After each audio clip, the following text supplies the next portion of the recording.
This is the Conrad Alert. Civil defense information will be broadcast at 6:40. West of the Rockies, you're on the air. Hello. Y2K, how can we prepare? Stop a few of their machines and radios. Throw them into darkness for a few hours. We are fighting for our lives. My family must survive. Over 5 years, 1,000 gallons of gas, air filtration, water filtration.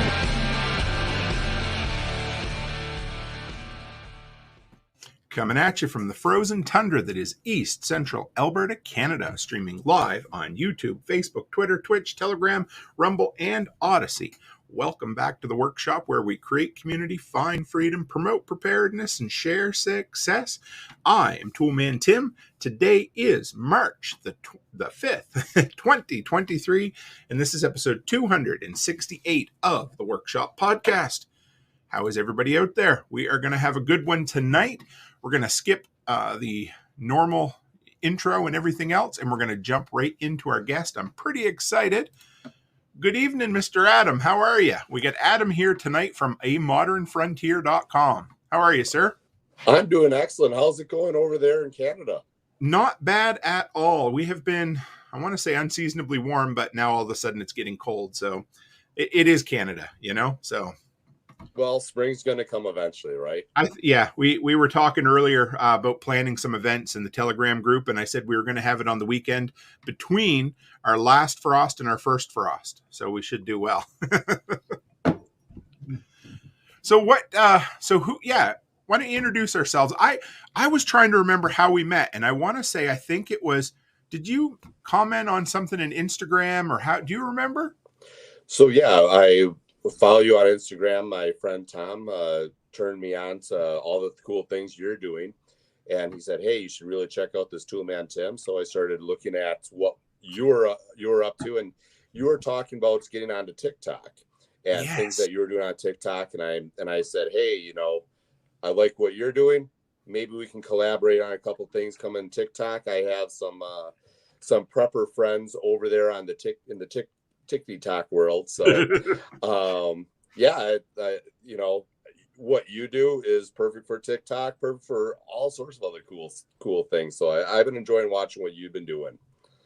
Oh, thanks, man. No, it was good. I love it because last year, my big thing that I preached around here was collaboration. And I always use the term, you know, a rising tide floats all boats. And I don't think in content creation, I don't think there's any such thing as competition. I think everybody, you know, either somebody likes your stuff or they like somebody else's stuff. And when we work together, it gets us in front of a bunch more eyeballs, and it kind of lets us share the audience and learn from one another. Absolutely. Yeah. You know, trying to just work together, getting good ideas. That's one of the hardest things, is trying to get good ideas. Trying to do some sort of media for either your business, or even if it's just you're just trying to make some sort of media out there, get your message out there. How do you do that? And you know, your message is going to be different than my message, but together maybe our message is going to be completely different. Make something else, make something new for us to be able to have a conversation about. Absolutely. So we have a tradition here in the workshop. First off, I kind of intentionally stayed a little bit away from some of your content because I love learning people's stories. So that, to me, there's nothing better in the world than get someone to share their story with me. So tell us who Adam is. But what I always love to hear, what was your first job in high school? Where did you start? Or maybe before high school? My first real job was I worked at a bait shop. A bait shop. I counted baits. And so I counted baits and I was there for 7-8 years counting baits. And I then graduated to actually running the bait shop for a short period of time after that. No worries, man. So was it like live bait, dry bait? Was it both in between, or was it like did you come home stinking every night, or not too bad?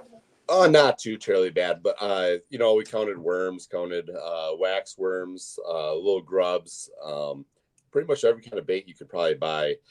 Minnows, running, you know, trying to sell people fishing rods and fishing tackle, and getting people set up to get out there and catch the big one. I think you win an award. I believe, because you said you worked there for about 7 years. Yep. I think that's a new record. I don't think anybody's ever told me they worked their first job in high school for that long. That's pretty impressive. Well, it's fun. I mean, I started there when I was at 13. I started there when I was 13, and the bait shop closed when I was 20, right before I turned 21. So, I worked from the start till the time it closed. So it was a great time. Learned a lot about life, learned a lot about people. Got a lot of cool people, and a couple of my best friends I met because I worked at that bait shop. That is awesome. So where did you go from there? Where did life lead you after the bait shop? Well, after the bait shop, I started working for a construction company. I was doing excavating for about a year. Then I got into carpentry. Nice. Then I got into selling used cars. Did that for about a year and moved furniture, fixed furniture, got into some cabinetry, carpentry, bounced around from all sorts of different weird jobs. And then I finally got into heating and cooling, to the HVAC arts, and I started doing that. Been in that trade for about 17 years now. Okay. And I continued on up until about this time last year. I quit, and I said, you know what? I have this other thing that I absolutely love doing. It pays the bills. Don't get me wrong. Yep. HVAC is a great career choice. Pays the bills, but I had something else coming on, and I was like, hey, you know what? I need to actually see if this really works. Actually, my wife was the one that said, no, Adam, you have to see if this really works. You need to figure this out. My body was starting to fall apart, crawling up and down ladders, carrying big compressors. And my body I was hurting every single night. And my wife, you can't keep doing this. So I took a leap of faith, and it was a lot easier than I thought it was going to be. So first off, I got to say, there's nothing better than having a supportive wife. That, and that I love hearing that, because that's mine too. So what did you jump into? So I've always been interested in homesteading, gardening, all that stuff. And I've tried to start businesses around that for about the last 10 years. Okay. And then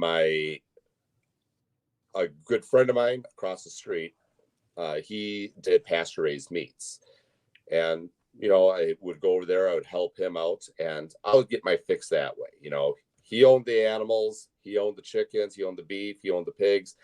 I learned a whole heck of a lot, really started really understanding what was going on, understanding how to take care of the land, how to maintain the land. And he was doing it in a regenerative way. Nice. And just watching the soil grow and everything become stronger. And it was just really amazing. Even after he was already there for I think it was 15 years before I started working with him.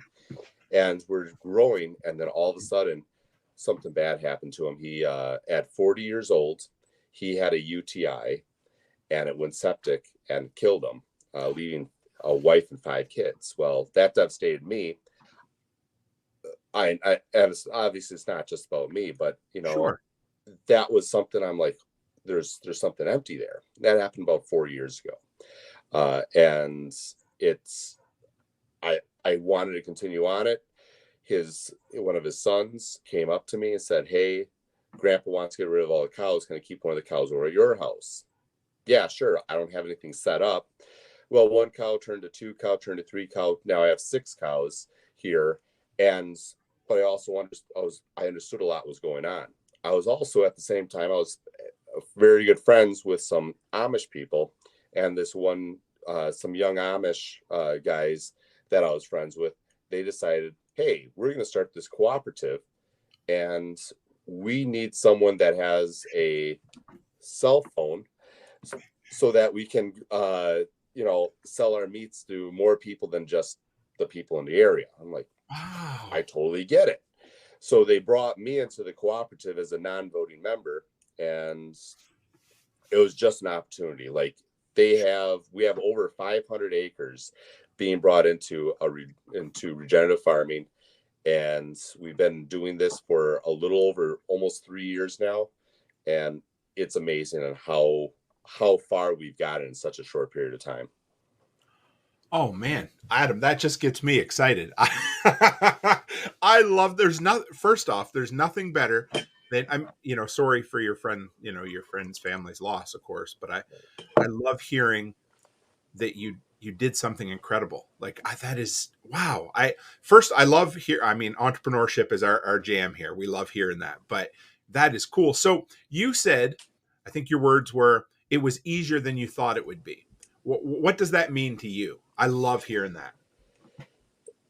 You think of all the doubts. You have all these doubts in your head, and all your head's just sitting there going, you can't do this, you can't do that.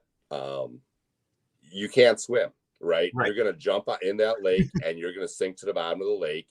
Look at all those other people that have done it before, and they came back, right? And I'm like, okay, well, let's see. And when I jumped in, all of a sudden, by being fully committed, by not sitting there saying, I have this job that I have to take care of also, but actually focusing on what I need to focus, I was able to actually, people rallied around me. They're like, this is awesome. We're really happy to hear that you are doing something. You are doing we always knew that you wanted to do this, but now you're actually doing it. So I had a bunch of people that rallied around me, and I started telling my story to a few people, and I still probably need to tell my story more, because I do think it's a cool story. But yeah, I had people rally around me and give me guidance, give me education, but you have to be proactive, get out there, get around good people. And I think that's the hardest part for people, is to know that you're not going to be able to stick around those people that over at the bar that all they do is drink their money away, or friends that all they do is they want to spend all their money on whatever, you name it, whether it's football, basketball, cars, whatever. You have to be around the people that are doing things, because guess what? As you said before, rising tides float all boats, and you got to be one of those boats in that area with all those other people that are rising that tide. You know what's cool about that is, at least where I grew up on the East Coast, when you would come in, if you were the first boat to the wharf, you tied up to the wharf. Now, if you were the next boat, you tied up to the next boat. So they would tie 4 or 5 aside, right? And beyond the water going, if you were tied to that other boat, if the water went up, you went up, and that's exactly it. I love to hear that. So when you said regenerative practices, what does that mean? I'm sure, because you have some pedigree. You've listened to the survival podcast for a lot of years, and I've heard regenerative thrown around. But what does regenerative practices in whether it's beef or crops or whatever, what does that mean to you? So your main goal is to always build the soil, right? That's the most important thing ever, is building more soil, making the soil better. If you just focus on building up the soil, guess what happens? The animals get a better feed, right? And as the animals get a better feed, you get better animals, better flavor. I love to cook. I'm big into cooking and making good food.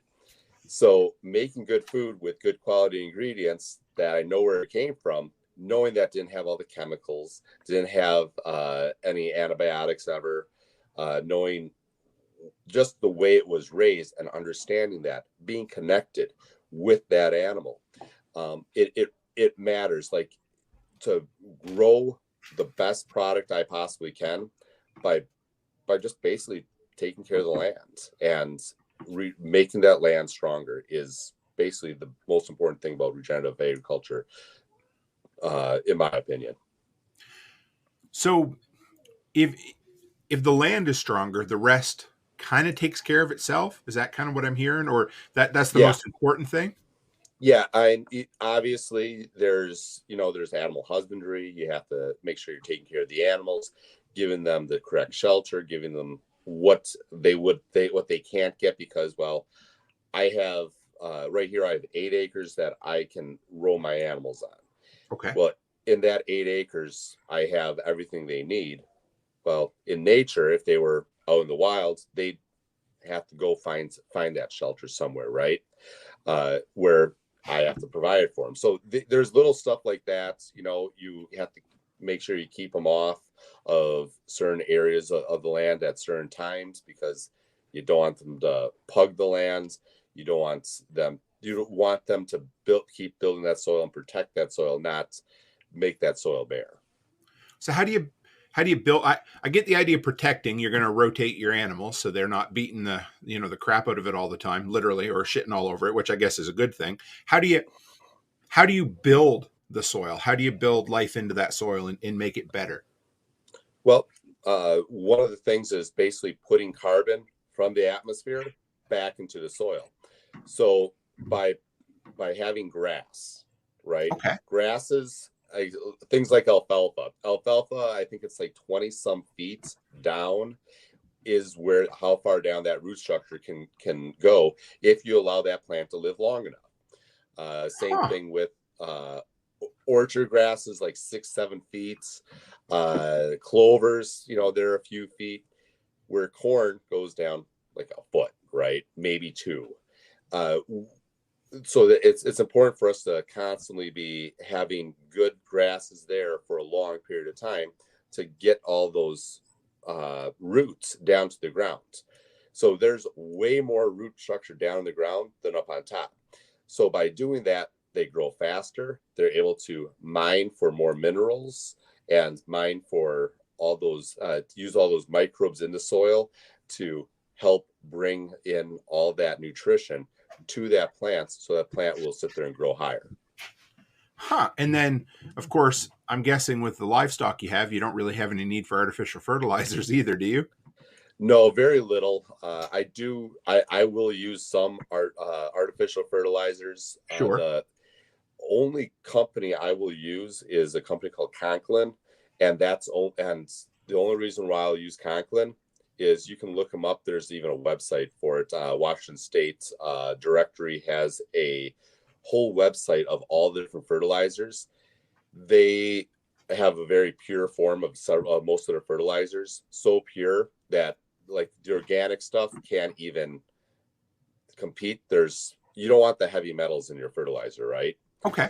So even like kelp, so a lot of kelps will still have lead or the mercury in them and stuff like that I don't want to put that in my soil if I can at all help it. So there's things I can use from this company Conklin. They purify it as best as they possibly can, and that makes my soil better. But once you have that soil level up there, I don't need to add more fertilizer to it, because I'm taking that same manure that I was taking off of the land before, and I can put that right back on there. So yeah, if I have to spread any manure, it's very minimal. And once you get the nutrition's not there, it's not going to get there without you putting it there. But once it's there, then there you go. You're ready to go then. So how long, if somebody just bought like a barren piece of land or something, maybe hasn't been, haven't had animals on it in a bit, how long does it take to get it to a point where it's regenerative, I guess, at that point, or where it's at the point where it's basically going to be self-sustaining if you take decent care of it? Pretty much somewhat right off the bat, but you can really ramp up. So you'd have to use a smaller amount of animals to start off with. And then as you grow, you can put more and more animals on there. I've been working on a project with one of my Amish friends. It was a horrible piece of property. Someone just basically tried to put corn on it year after year after year. Wasn't taking care of it. And it was all sand. So he put some animals on it. He got it, started rotating. took all the using no chemicals. So got the soil biology up there. So you need to have right about that 3% mark is where of organic matter in the soil is where that soil biology really starts taking off. Okay. When you get that happening, you can take all those nutrients that's in that sand, that microbiology can take from that sand and give to the plants, but it's not biologically available to that plant at first until that happens.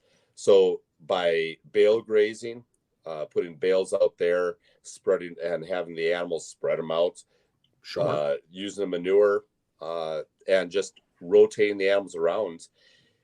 Within about 3 years, he had a really nice looking pasture. 5 years, it was even better. I'm excited to see how it goes now. It's going to be pretty cool as it keeps growing, and as he's able to add more and more different variety of plant life to it, also to get this up and going. Light that fire. So the bale grazing, is that most of the carbon that you're depositing at that point? Like everything that they walk on and tramp down, and then of course they're shitting all over top of it, so they're going to be fertilizing it as well. Yeah. So that's where we get most of the carbon, especially at first. Most of the fertilizer, you buy some. Some people say buy cheap bales. Some people say buy expensive bales. I say it depends on the animal, but get those bales out there, and you get that carbon from someone else's land, bring it onto your land, and keep that energy on your land. That's what it really comes down to, right? Is we're trying to keep energy on our land where we have access to it ourselves, right? So you said you love to cook. So is your beef like fully? Is it grass finished and everything, like grass raised and grass finished? Grass fed, grass finished. We have good genetics where we actually have good marbling to the animals. Some people grow grass fed beef that tastes a little swampy. That's not me. I like mine taste like beef with a little herbal essence. Great story that I can tell about that is when I first started selling meats, I had a couple of my friends come over, and they were going. So I cooked it up, and I opened up the packages right in front of them. I had salt and pepper right there. I mixed it up, put a little bit of salt in there, put a little pepper in there. I cooked these hamburger patties basically right in front of them, and I gave them to them, and they loved it. They're like, "Oh, this is great." And I go, "Well, what did I use for a seasoning?" And they go, "Well, there's some rosemary, some thyme, some chive, some clover, or some clove. Is that oregano that I taste in there?" And I go, and I looked at him and go, "I was standing right here in front of you the entire time. All the seasonings that I use are right out here." He goes, "No." And they looked at the salt and pepper. They're like, "Really?" I go, "That's what happens when you have properly grazed animals, properly fed, properly finished. They have this herby flavor to it from the grasses." Yes, sir. So how do you get, because, we get our beef local, but it comes from the local butcher shop. So most of them are still finished on feed here. And I mean, it's great. I love it. It's, for me in my area, it's close to the best I can get. But how do you get that marbling and whatnot with grass only? Is there a trick to that or no? Just good grasses, good genetics, good grasses, and having them able to have more feed than what they really need, right? Sure. So you want them to thrive, just like we as humans. If we can thrive, guess what happens? Our waistline gets a little bit bigger, right? Right. So another trick we use is certain places we'll drill in, which is it's a method. So a no-till method of drilling in sorghum seed. So we'll use sorghum Sudan, and we'll drill in sorghum Sudan, and that does two things for us. Well, there's a high sugar content. Sure. So it's a carbohydrate that makes fat. We understand that. Yep. But it also puts the sugar into the actual grounds also, and it helps. We found that it helps invigorate all the microbiology in the ground also. Yes. Okay. That makes sense. I never thought of it. But yeah, of course, sorghum. I mean, if we as humans eat, I guess that's why the keto or the carnivore diet works so well, because it doesn't take very long to get portly around the midsection when you focus on sugars and calories, right? Right. Yeah. I mean, if you think of cows and my cows are also a little bit older, right? Okay. So, or my beef is older, so it's about 30 months. Now it's still very tender, but the ones that you're getting in the store are probably going to be more that 14 to 15 month range, and their life cycle is obviously a lot faster than ours. But you look at it, you're eating a fat teenager, right? Where when you let that animal get a little bit older, you're kind of getting towards that middle age. So as they get to that middle age of that 24 to 30 months, they really start putting a lot more fat, that intermuscular fat in that muscle. And that flecking is what it's the technical term. Yeah. It's flecking. And the flecking in that steak, in that ribeye steak that you see, that comes from it just being older. As we get into our middle age, we start putting a little bit more fat on. Same with the cow. Their middle age just happens at 24 months instead of 40. We'll go with 30, right? But yeah, long story short, as you let that animal get a little bit older, you get a little more flecking, you get a little more fat in it, and get those carbohydrates in there. That just helps it out. So you mentioned ribeye. Is that your cut of choice? Your favorite steak? That I like ribeyes the best. Ribeyes, and another steak is the chuck eye. If you can ever find the chuck eye. Really? Now, where's the chuck eye? I mean, yeah, we have another butcher in here tonight, Renegade. He's a good friend of mine, Josh, from down in Texas. So, and my dad's a butcher, but I don't think I've ever heard him mention that. So, the chuck eye, it's basically the extension of the ribeye into the shoulder. Okay. So it's going to be more centered in there. I'm not a butcher. I pretend to be one once in a while, but the chuck eye, it's a smaller area inside that actual chuck steak or chuck roast, and it's fairly tender. It's not the most tender, but it has some incredible flavor. Is there good fat on it or no? Yeah, there's going to be really good fat on it. So you're going to have good working muscles around it. You know how you get that kind of that roast beef flavor out of a chuck roast? Yes. You'll get that flavor in that chuck eye a little bit. Nice. Yeah, I love there's nothing I love better than a fatty ribeye. If I had to pick one meal to eat for the rest of my life every day, it would be that right there for sure.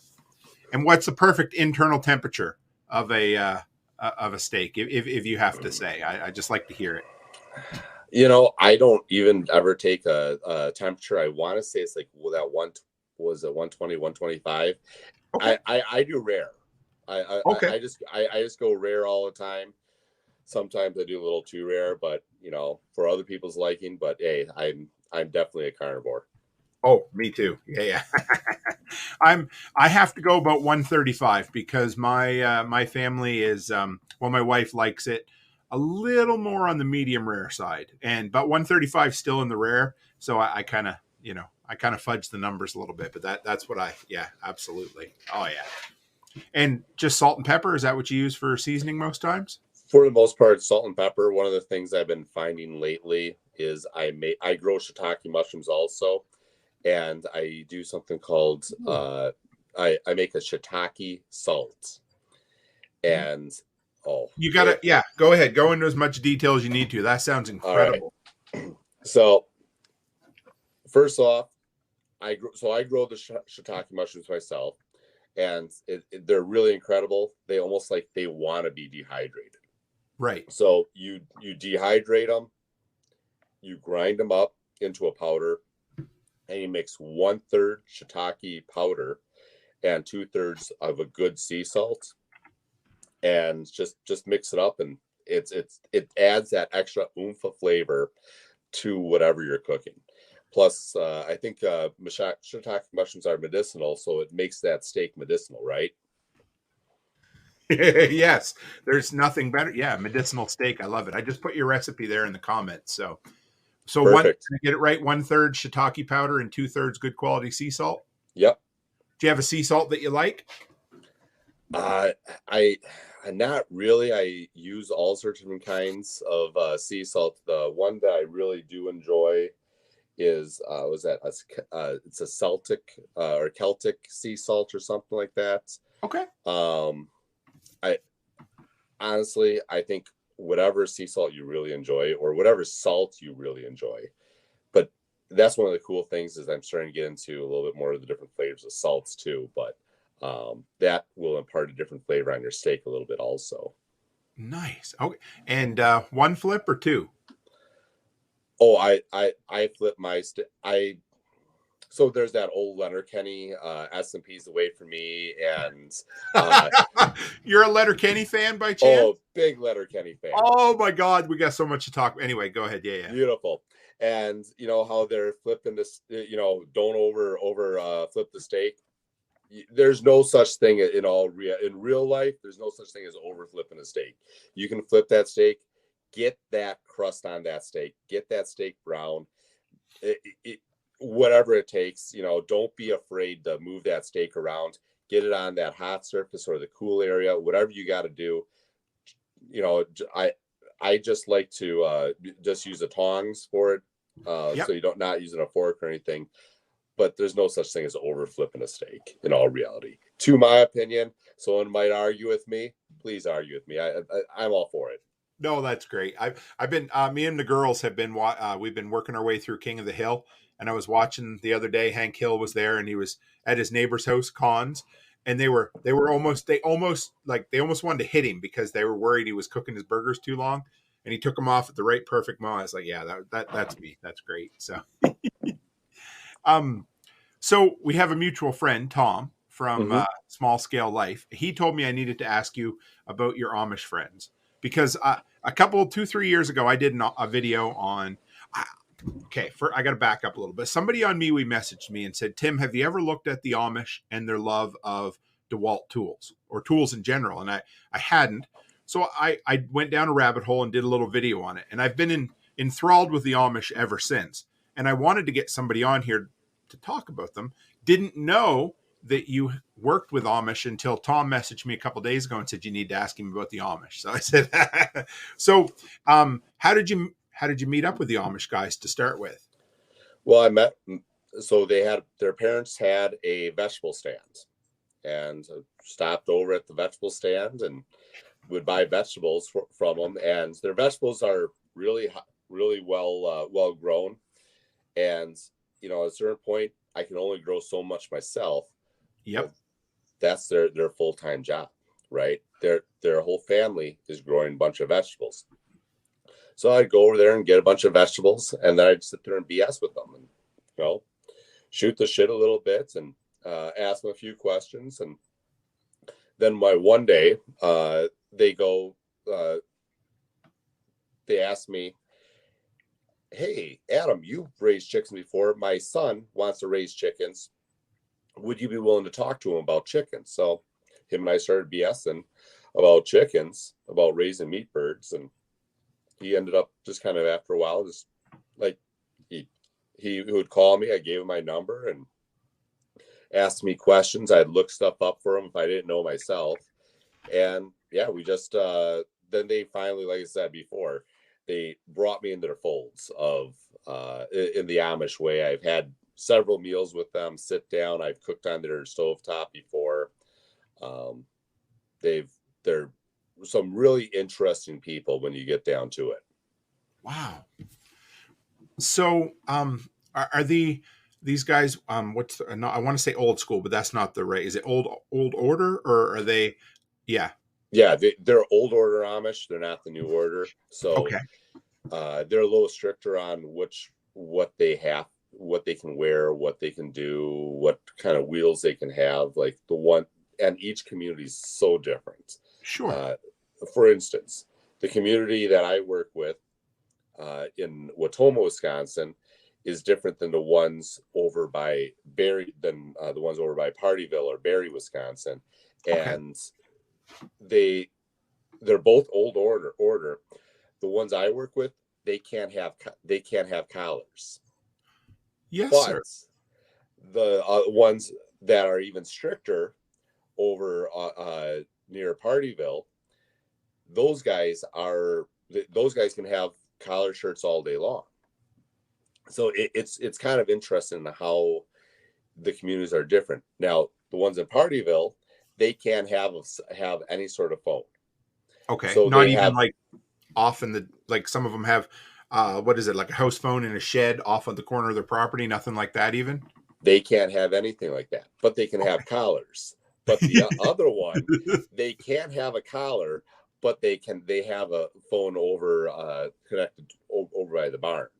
Okay. So yeah, it's interesting to see how each community is different. The ones in Partyville, they can use power tools. So they can use a battery operated power tool like a DeWalt.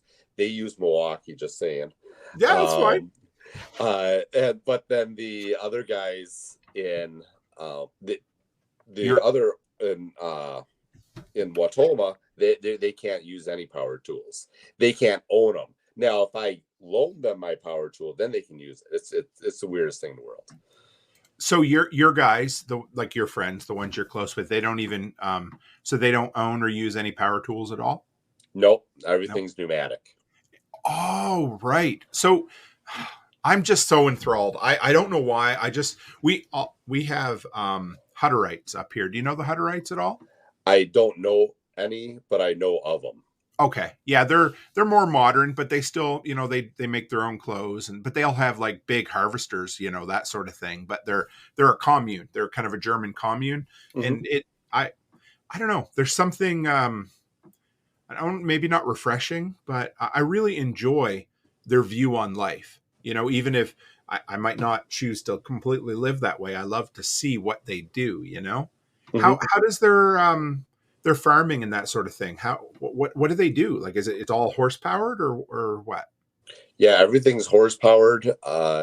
They try to do as much with just the horses, with just the land itself. But they do have, so all their balers will be usually, it's a 25 horsepower Honda engine is what runs pretty much most of their stuff.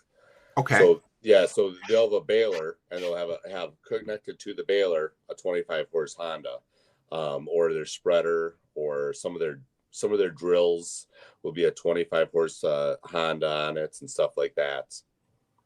So they so gas powered is kind of okay. Yeah, for them, gas powered is okay sometimes. Okay, no, that's cool. I'm just so you said they're pneumatic, which air powered for those. How do they generate the air? Do you know? A gas powered or a diesel, either a gas or diesel powered generator, or I'm sorry, air compressor. Okay, and they have some huge tanks. So okay, like 2,000 gallon tanks are pretty common. Yes, sir. I've looked at. So do they have any? They don't have any solar. Those guys? They will have a little bit of solar, and the solar is mostly to charge up the batteries for their headlamps. Oh, and what about I suppose treadle, whatever, sewing machines? Yeah. They just, you're sitting there, they're just rocking their foot back and forth to keep the sewing machines going. Some of them do have I've seen pneumatic sewing machines. They'll convert them over to pneumatic, or they'll convert them over to gas, and they'll have a belt that runs it. So I saw they have a 2-cycle gas mixer. So like your KitchenAid mixer. Yeah. They have 2-cycle gas mixers, and they also have. I actually have a video up on my TikTok of one that's a hand cranked KitchenAid mixer. Oh my goodness, that's incredible. I don't know. Their ingenuity blows me away. Very, very much so. Think what you want, but I respect them for sticking to what they believe. And I just, whatever, however a person chooses to live, I mean, you're choosing to live with regenerative ag processes that a lot of people might think, wow, that's kind of backwards. But when they see the finished product like that, yeah, you can't deny the effectiveness of it, right? Right. Yeah, my inputs are low, and so that's one of the things that they really talk about is the Amish will talk about how their inputs are really low. So they don't have an electricity bill, they don't have a car insurance bill, much less a vehicle. Right. I mean, let's face it, most people's insurance bill is going to be a couple $1,000s a year. Their vehicle itself is going to be $500 to $700 a month. If you can keep those inputs low, what happens? We learned this with Rich Dad Poor Dad, right? It's keeping all those inputs low and the outputs high. What are your responsibilities? What do they call that? Your whatever your overhead is. You got to keep your overhead low, and that's one of the things I do with regenerative agriculture. Is I have low overhead.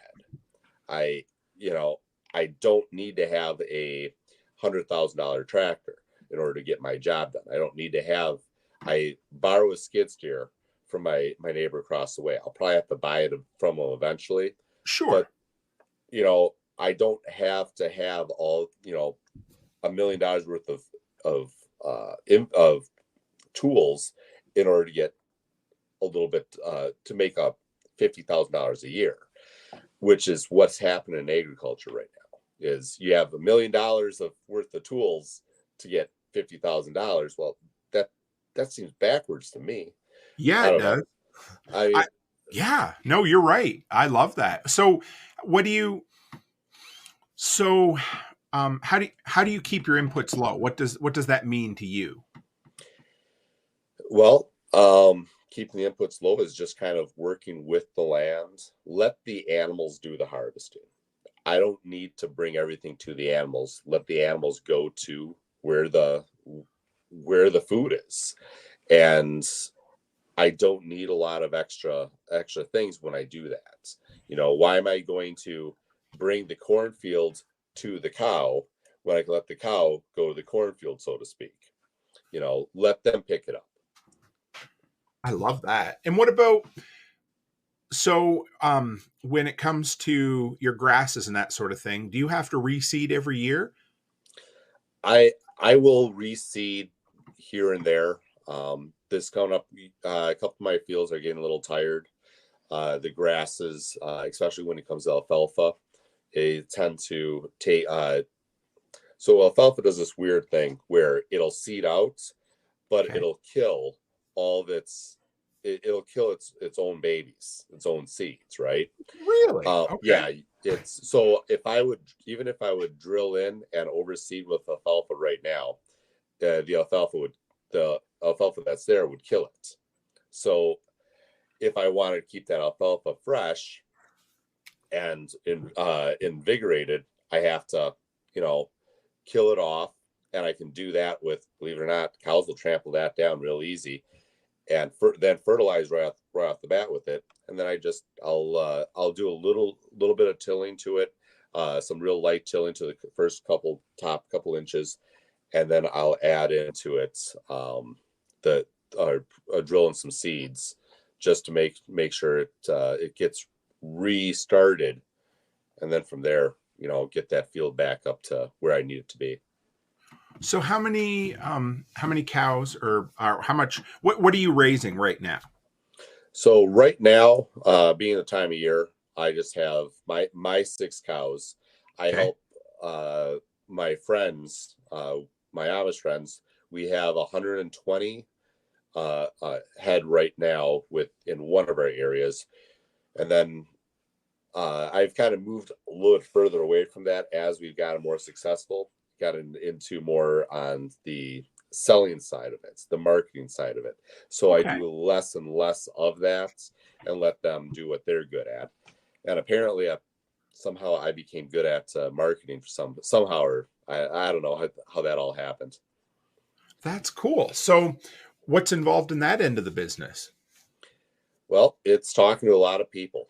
Okay. I have my TikTok channel. That really doesn't bring a lot of people in, but it's brought a lot of opportunities. Yes. A lot of communicating with different people, and a lot of it's just learning how and where I can do certain things. And by communicating with other people, I've gotten some amazing opportunities. I can't really talk about one of them too much yet. That's okay. I'd love to come back on, say June or July or something, and talk about that, because that's gonna be something that's like right up the alley of like what Jack has always talked about. You know, people working together, building something. Yep. So really cool stuff to come in the future. But yeah, working on with my TikTok, working with my websites, just knocking on doors, talking to people, getting ready for this coming up year, doing farmers markets. One of the things I do a lot of that I think is kind of unique is, since I am a good cook, I know how to cook for a lot of people. This last year, we had a really cool party by my friend's house. It was a barn built in 1880. It was redone, beautiful barn, just gorgeous. We had a band there playing some bluegrass music. Beautiful day. Cut my cow. I rent his pasture out behind the barn. My cows are out there running around, so they're able to see the cows out there on the pasture. And I cook burgers. Cooked my burgers and my barbecue chicken sandwiches, and just had a great time. Communicate with a bunch of people. People were able to actually taste my product. Yes. Go, yes, this is amazing. And sold a bunch of meat right then and there also. Wow.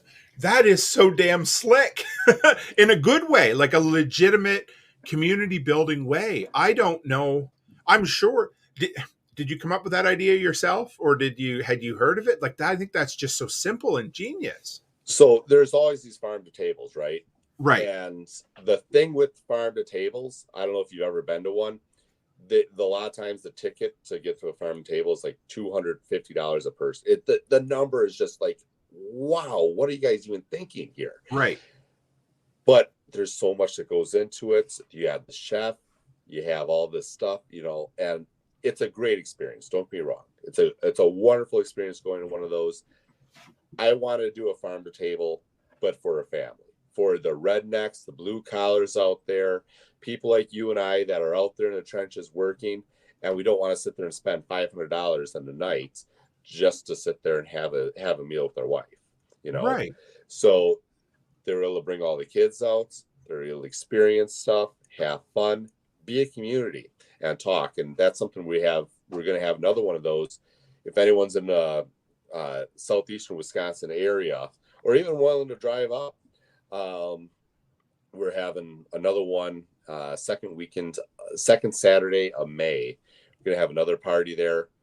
Going to have a kind of a barter blanket type deal where, if people wanted to bring their plants there, because that time of year, everyone's going to have extra plants. You can trade plants. You have some canned goods. Great. You just want to talk about the things that you're doing to grow things. Absolutely. Bring on over whatever you have going on. It's going to be pretty sweet. Sounds like you're building community on top of building a business. Well, that's what it is. If you build community around your business, you always have people to sell to, right? 100%. So have you gone after restaurants at all, or the commercial? I've done a little bit with restaurants, very little bits. Restaurants, the biggest problem is chefs are very finicky, and a chef and the owner don't always see eye to eye. So sometimes that chef will not want what I have for a product because they're artists, right? And sometimes those chefs, they up and leave.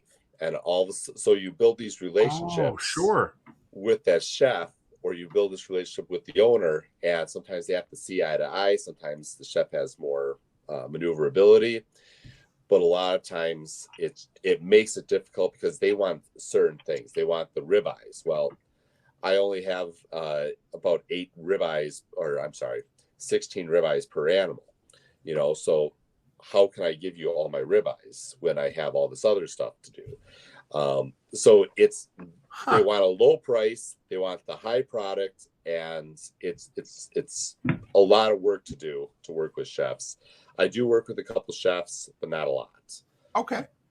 So I guess I really didn't think of this, but Becky and I are this way, of course. Once you find a supplier as a family, you tend to go back to that supplier every year for years, because when you know their story, you have an established relationship, you know the quality of the product.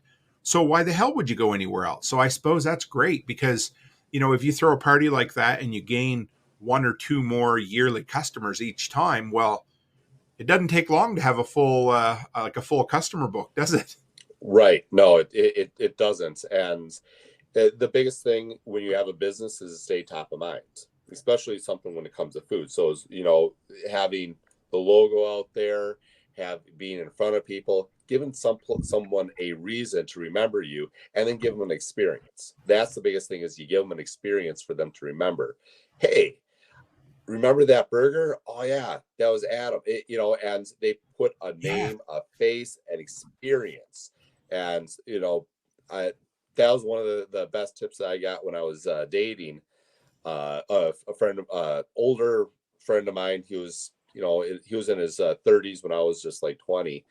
He goes, okay, the biggest thing to do is give that young lady an experience, have an experience together with that young lady. And basically, let's face it, you sold yourself to your wife. I sold myself to my wife. She got the raw end of the deal. I get it, but I'm okay with that. I ended up finding a way to like give people an experience, because that's what they want. They want that experience of dealing with people and working together, feeling like you're on the same team, and that's what gets that community going in the same direction. So, say I'm a new well, okay, I come to you and I say, well, Walmart has, I don't know, I don't know what Walmart's price is for ribeyes, because I don't buy ribeyes from Walmart, but say they have them for $8 a pound.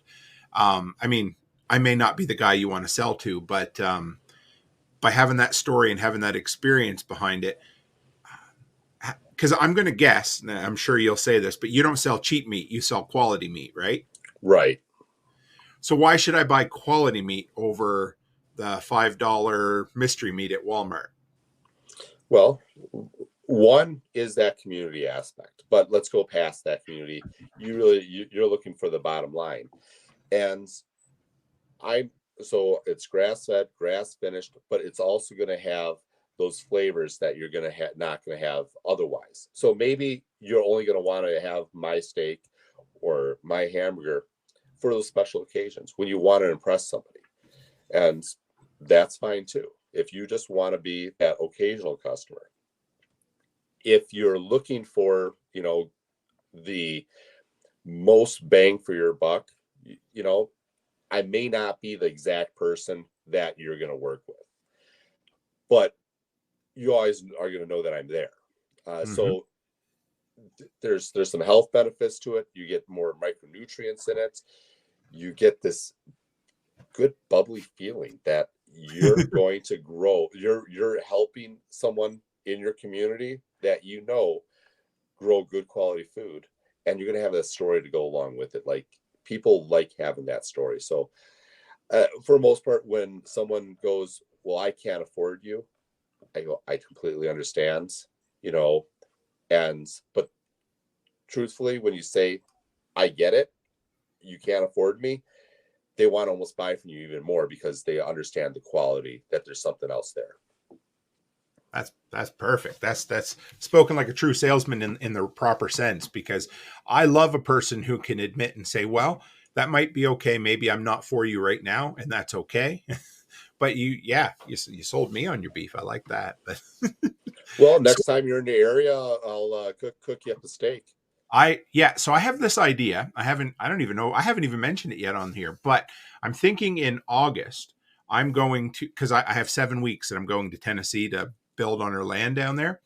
And I think I'm going to do like a meander down, and I'd like to stop at a bunch of people's places and do like half-hour in-person interviews or something, because so if you'd be up for that, oh yeah, man, I'd do that. It'd be awesome.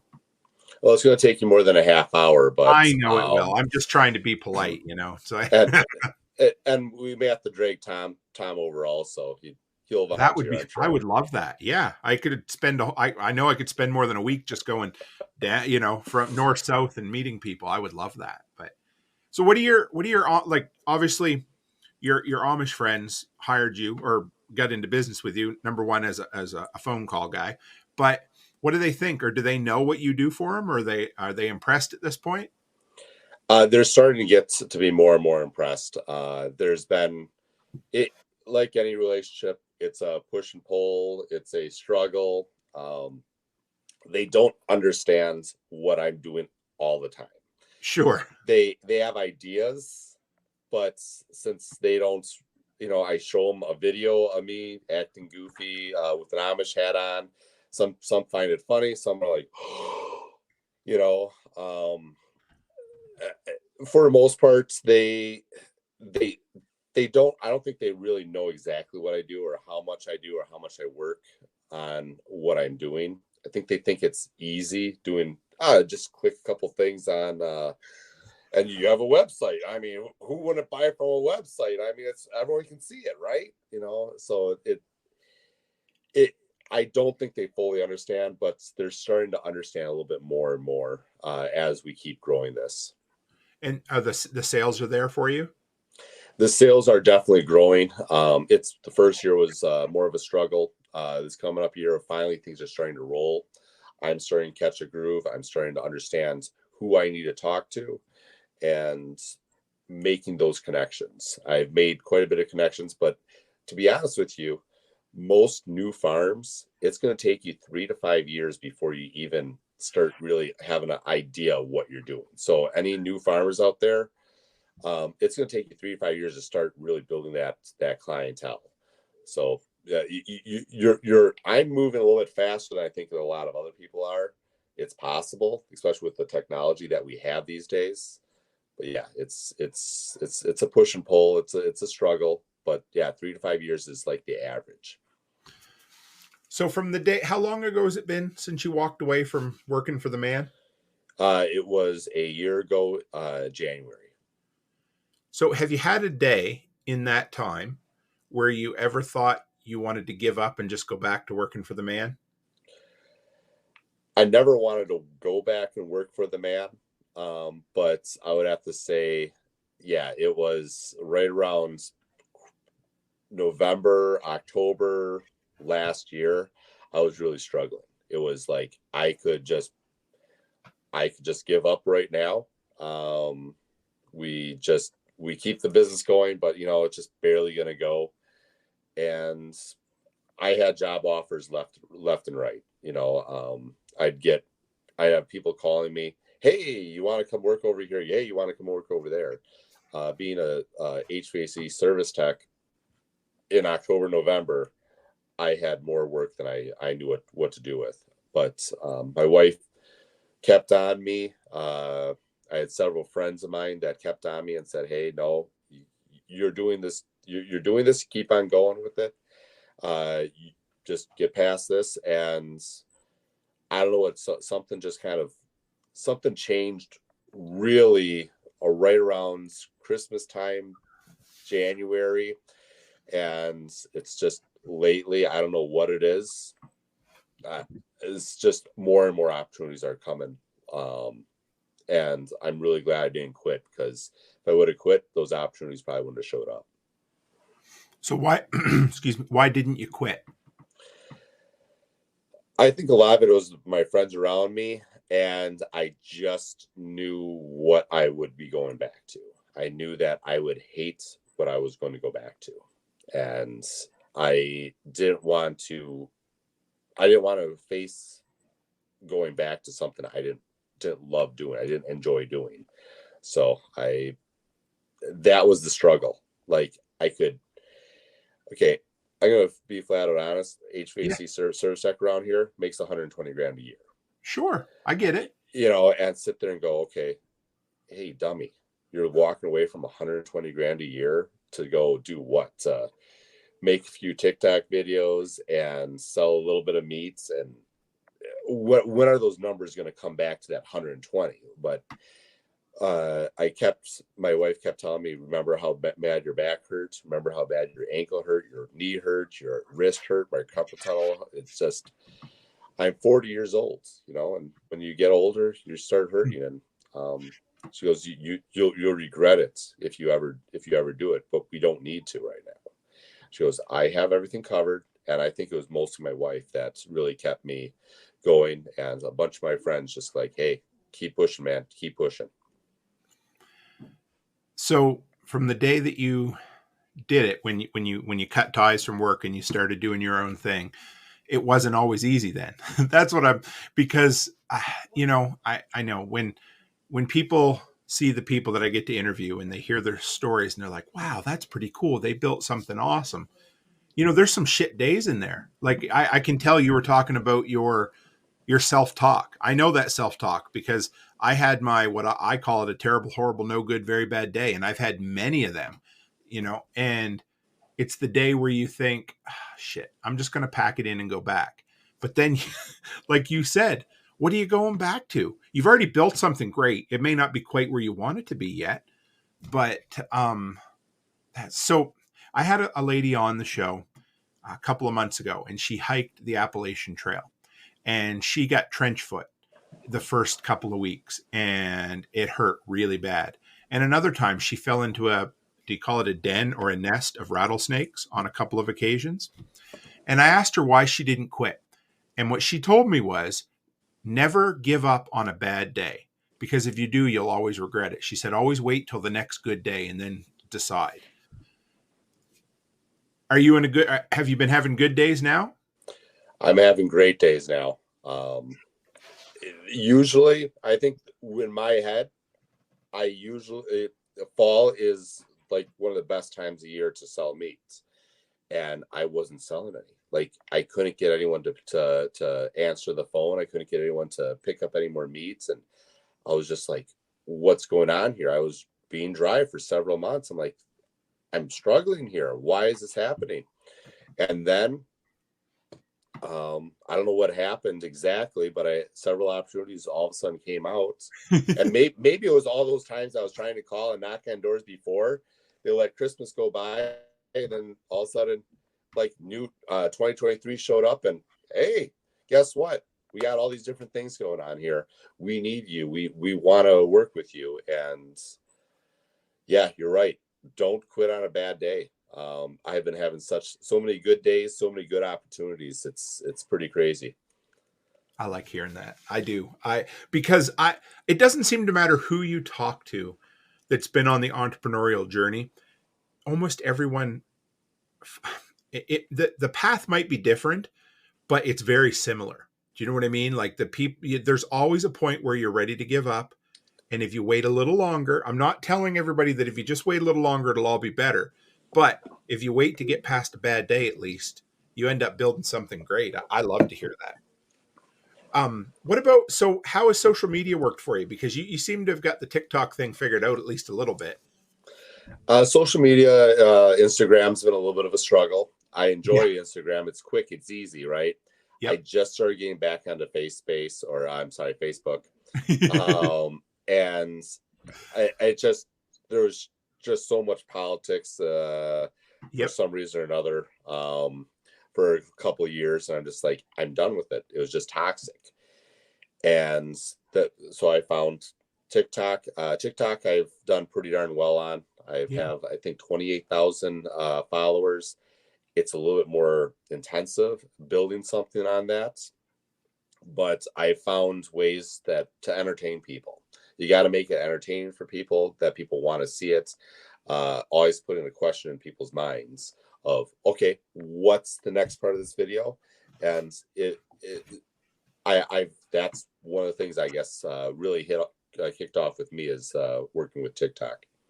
So what have you found? Because I just hit something like 10,000 followers, and I get asked, okay, what works over there?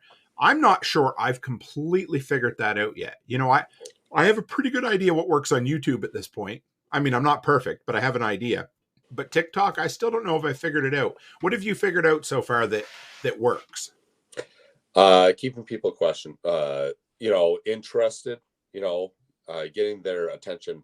You got to get their attention in the first 3 seconds. If you don't have their attention in the first 3 seconds, you lost them. So that, and then I have other. So you either have to be changing your voice, changing the question, switching that question in their mind on a regular basis. Right off the bat, you have to go, for instance, this is the best drill. I'll give you 5 reasons why, and okay, questioning, why is this the best drill? And obviously you're holding a Milwaukee, right? Yeah. And then what are these 5 reasons? Why? What are these 5 reasons? So, trying to get them interested and looking for that answer, right? People are curious. People, it's going to be either they're going to be horny, which, okay, you and I are not going to get people on the horny aspect, right? Right. It just isn't going to happen. So you got to get their curiosity, or you got to get their taste buds going, or something along those lines, So you get them interested in what you have going on. So I do a lot of food videos. So right off the bat, I'll do a video about some food. I'll take a hero shot of the food, and say, "Oh, you gotta try this. This is stupid easy." And they'll go, "Oh, why is this stupid easy? What? Oh, that sounds good." And then the other thing is the photos, is the video. Okay. Me, switch it up. Was that Cocomelon? You ever heard of Cocomelon? I don't think so. You don't have young kids. I have a 3-year-old daughter. Oh, okay. Yeah. It's like crack for kids. It's the scene changes every 3 to 6 seconds. Oh my God. Okay. So if you would sit there and remember with TikTok, you're really trying to get people to stick around for like that. I think it's like 7 seconds is considered a full view, or a view. It's not a completed view, but it's a view, right?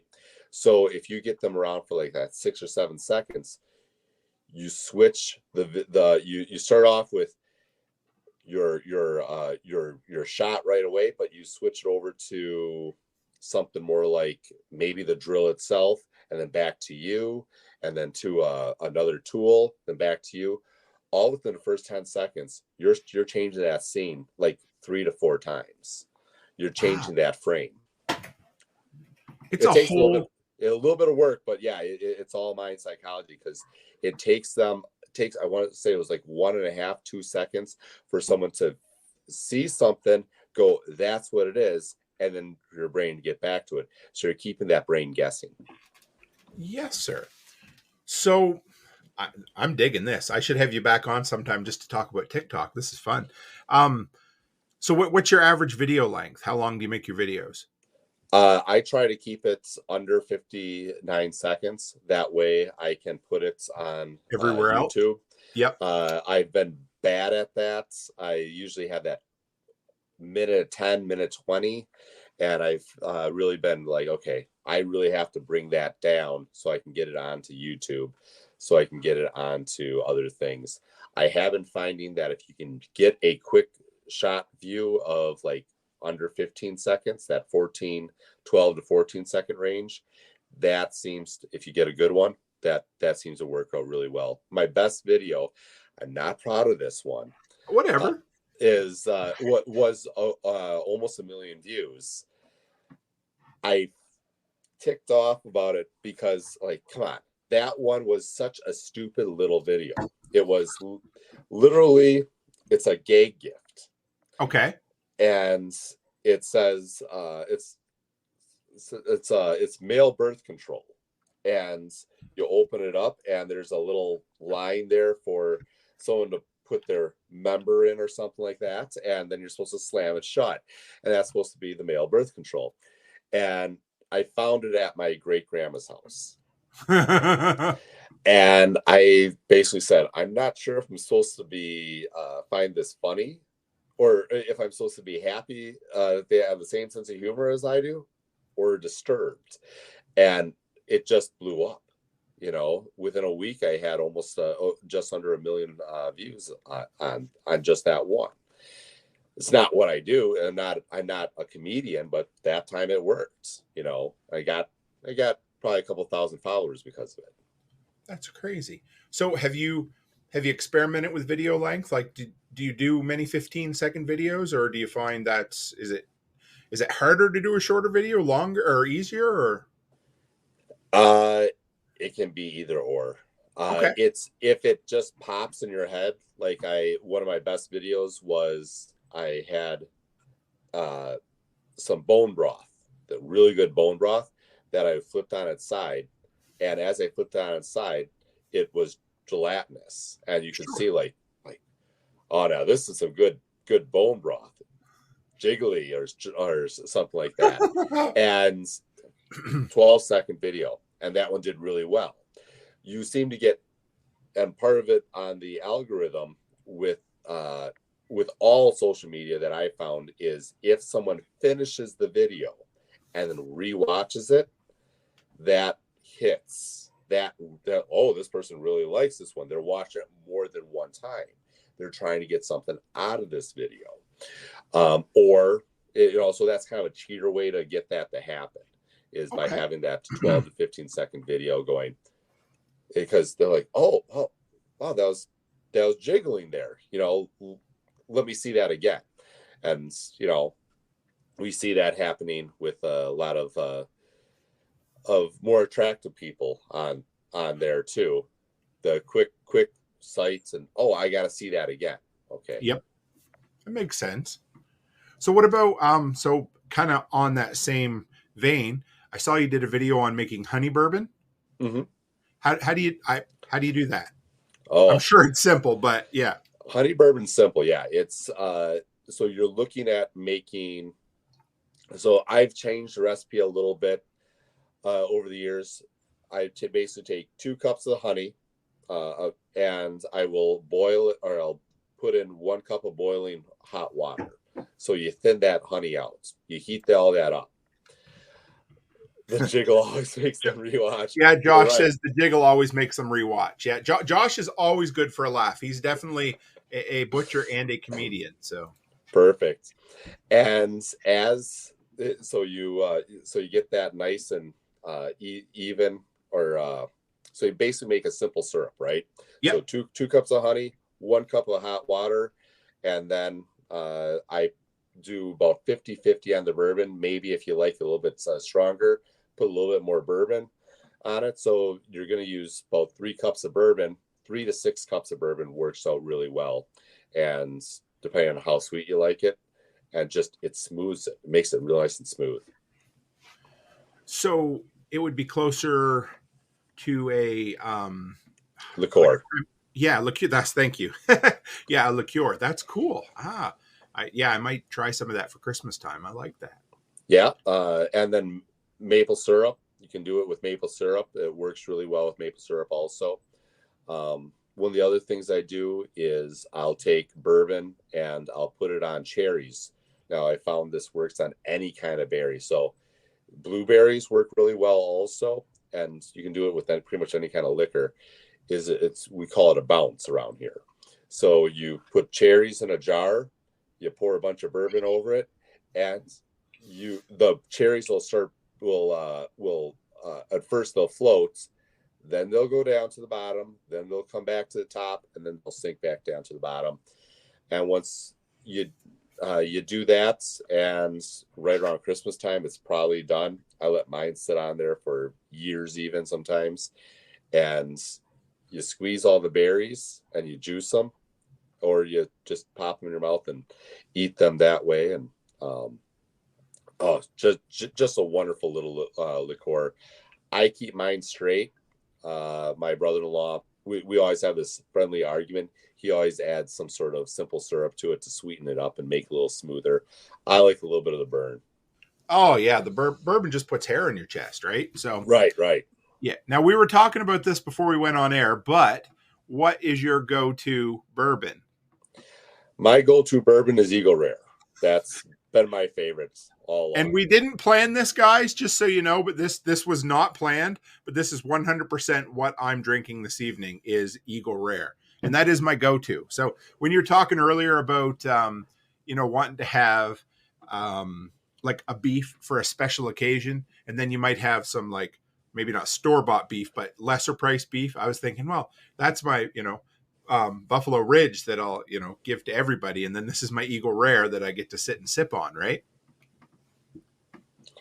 Oh yeah. You have to have those things that you absolutely love, the special occasion stuff. Because even if you have the special occasion, if you have that special occasion stuff, you don't have that ceremonial almost, right? Absolutely. Like, you eat turkey all the time. You wouldn't really enjoy it that much for Thanksgiving, right? So certain things are a treat, and they should be that way. It should be almost a ceremonial type thing where you're sitting there drinking a certain liquor or wine or food or even events that you go to. Well, you know what? It's a special day. Let's go to the movies or whatever it is. Do people even still go to movies? Well, they didn't for a while, but everybody says Tom Cruise brought them back. I don't know, but yeah, no, I get it. I like that because it's like you said, it's a treat, but it's more than a treat. It's almost like a modern ritual. It's a thing. I had. Are you much of a reader or no? I don't like. Oh yeah. Yeah. Did you? I don't know if you read any Prepper Porn or not, but 1 Second After. Do you know that book? I have not read that book. No. Okay. Well, I had the author on here, and he said he doesn't smoke except when he's writing, and to him, that's his ritual is smoking while he writes. That's just what he does. And then when he's done writing a book, he puts the cigarettes away for quite a while, and then he gets back into it. And it is, but we all have to have our rituals. That's what makes life worth living. And you might as well get something that's, maybe not expensive, but something that is worth your while, something you look forward to, Mm-hmm. Absolutely. Slowly enjoying what you have out there. All those different rituals, that time you spend with your family, that's a ritual. Extended family, that's a ritual. That's unfortunately, the 1 week or 2 weeks a year that I get to go out with the guys and go fishing with them for an entire week. That's a ritual. Like, there's these rituals that we have in our life that we don't even realize are rituals, right? And making those celebratory things by having those extra special things at that time. And that's what helps make it more special. We're humans. Like, we've always had these rituals happening in our lives. That's in our DNA. We're going to have that no matter what. So be intentional with it. Be intentional. Hey, I'm going to do this because this is an important event. And you can have all sorts of fun, important events throughout your entire life, throughout the entire year. But you do a ritual with intent, and all of a sudden really cool things start happening. I feel I get more relaxed after we've done a ritual. Yes. Of some sort or another, like sitting down, every week we have a ritual. Every Sunday we make some sort of comfort meal. Like, nice. That's what my wife and I do with our family. My wife and I get to cook together, and we have that ritual of that comfort meal every Sunday. So you've had quite a journey over the last 12 plus months. Where do you see yourself heading? What are your goals, and where do you want to be? Where do you see yourself by the end of 2023? Oh, well, a little bit has to go with what we have going on. They can't really talk too much about, That's but okay. it's going to be involve a lot more social media. Okay. It's going to involve us basically being part of a larger cooperation. Nice. So definitely growing the business quite a bit by leaps and bounds this year. I'm already scheduled to do a couple events where I have a couple farmers that are like vegetable farmers. They want me to have an event at their place. Sure. I'm able to serve my burgers, and I'll sit there and be able to sell my meat there and get paid for it. Like, Oh, I mean, wow. hey, it's a win-win, right? Yeah, yeah. We have so we're doing a lot more farmers markets this year, getting in front of people. We weren't doing that last year, and just really just keeping the ball rolling. We're getting some momentum now.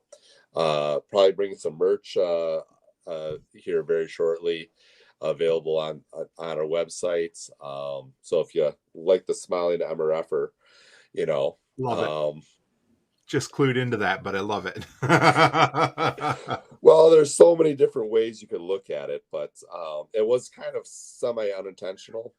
Okay. But you can look at it. It looks a little bit like a cowboy hat. It looks a little bit, but then one of my friends goes, they were drunk at the time. She goes, "So what's the smiling motherfucker?" I'm like, "What?" Or are you a Rocky Never? And I'm like, and so I just go MRFer. But anyways, Oh, it's fine. yeah. Love it. But yeah, it's we have a lot. I think those are our biggest things coming on. We're still working on a pretty big deal with a local grocery store.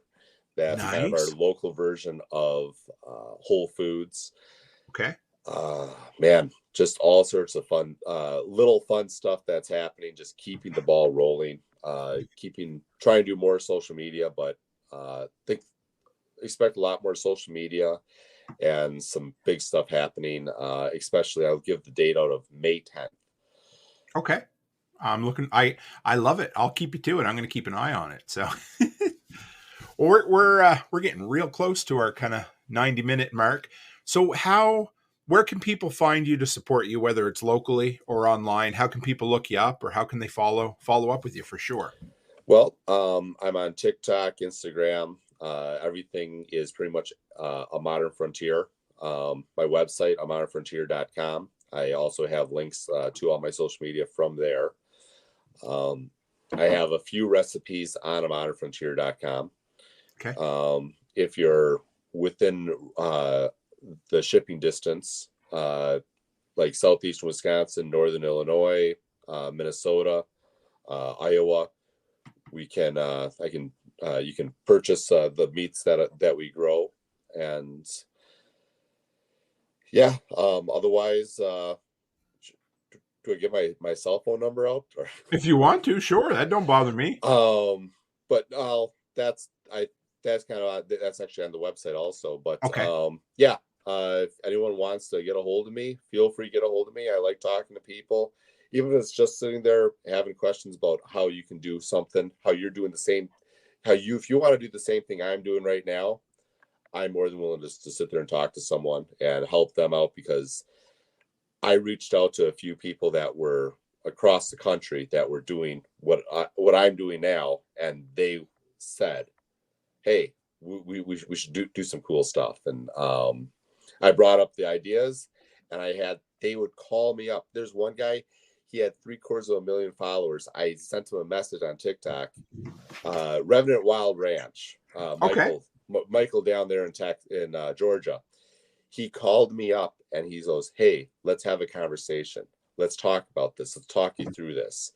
And now I get to. He's one of the guys I'll be working with here in the future. That's how you do it. When I first started, I had like 400 subscribers, and I reached out to a bunch of people, and I'm like, "I'll do all the work, but will you work with me?" And nobody said no. People are scared to ask, but if you just reach out and talk to people, everybody's a person, right? Mm-hmm. Oh yeah.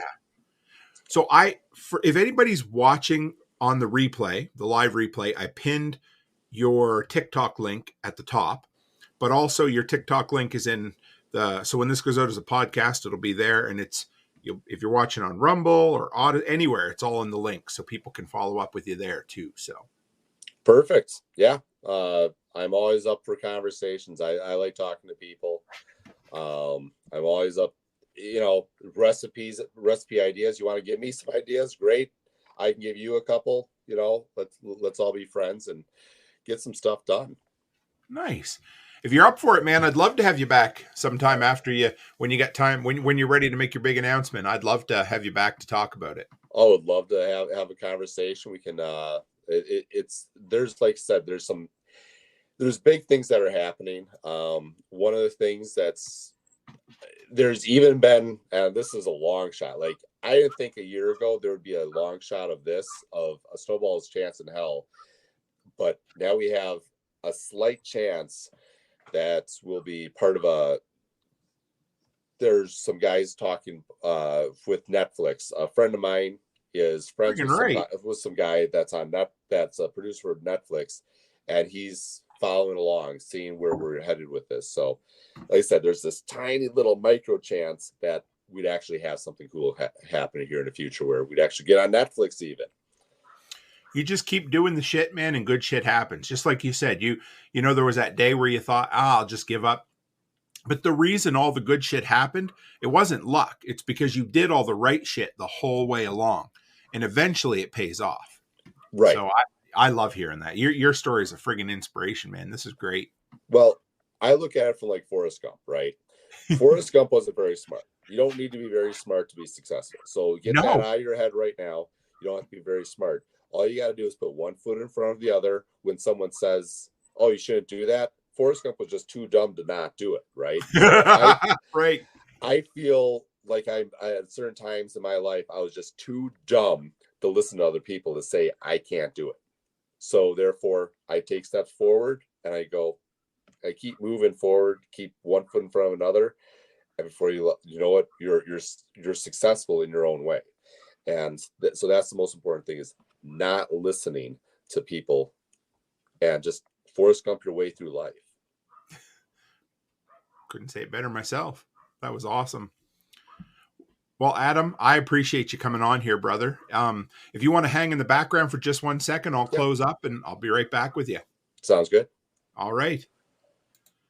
Well, guys, I hope you appreciated the insight that Adam had. I knew I was going to bring him on to talk about regenerative farming, but what we ended up having was a masterclass in entrepreneurship. That's the key, guys. One foot in front of the other. And we will have Adam back on because I can't wait to see the great things that he does. So make sure you get out and support him. If you're in his area, buy meat. And if you're not, go on TikTok, Instagram, show him the love, give him some workshop love. And guys, as always, stay happy, stay healthy, and have a great week.